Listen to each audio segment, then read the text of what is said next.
A/B pop-up testing allows you to compare two pop-up versions to find the most effective option for achieving your business goals, increasing website conversions, and improving user experience. You can only conduct A/B testing within one project for an already existing pop-up. Create a pop-up first, and then set up an A/B test for it. To start testing an already created pop-up, click Edit. In the upper left corner of the pop-up builder, turn on the A/B test toggle. Once you enable A/B testing, you will see two additional tabs, Content A and Content B. To choose a different pop-up design for the Content B version, go to the Design tab on the right panel and click Replace Template. You can set up display conditions for each pop-up version, individually or for both. Go to the Display Conditions tab and select a pop-up display condition from the drop-down list. To add several conditions, click plus Add Condition.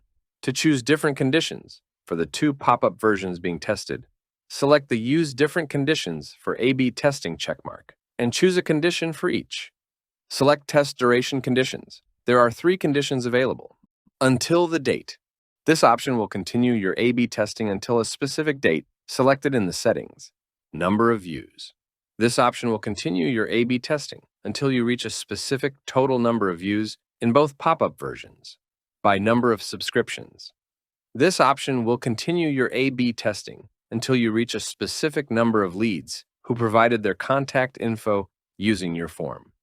For the By the number of views condition, you can also choose which pop-up to consider the winner, the one that collected more views or the one that collected more leads.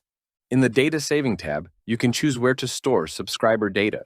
You can configure data saving options for each version individually. To do this, select the A/B testing using different conditions option and choose what you want to do with acquired data.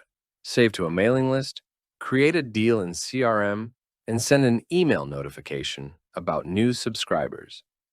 Once you finish with all the settings, click Save and Publish. You will get one pop-up in the project, but users will be shown its 2 different versions in turns until the test duration condition is triggered.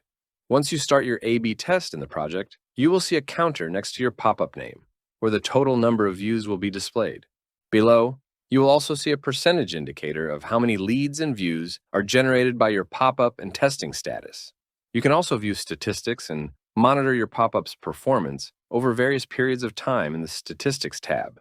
You will see your pop-up's total number of views, interactions, and leads, as well as the A and B version's performance metrics, compared in percentages and graph with number of views. When the test duration condition is triggered, or you complete the test yourself, the winner will be selected from the 2 pop-up versions according to your selected criterion. It will be marked with the flag icon, meaning that this pop-up's content and display conditions are more effective. You can stop a test even before the selected condition is triggered. To do this, click the 3 dots. Icon Stop Testing. Next, you can delete your test. To do this, click the 3 dots icon Delete. Once you remove your test, you will get 2 separate pop-ups in your project. Then, you can set up A/B testing for each pop-up separately if you want to identify the most effective one.